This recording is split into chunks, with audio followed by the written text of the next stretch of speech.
Church, Nancy Cox, to have our address.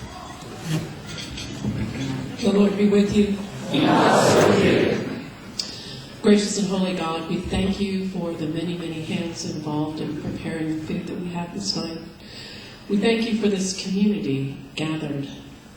We thank you for blessing us in so many different ways, and especially through the ministry of Roger Butler.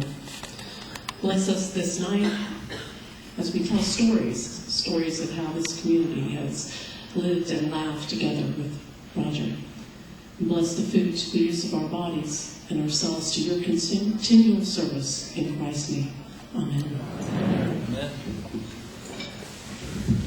Thank you very much. If there's a special need, if you'll just speak to your wait staff, we look forward to serving you.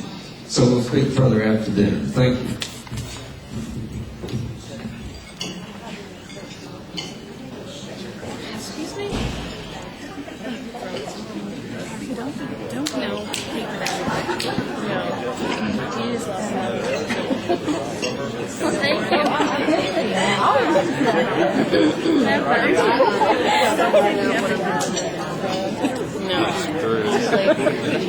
It was after January. How about just get the butter in front of you? Oh, okay.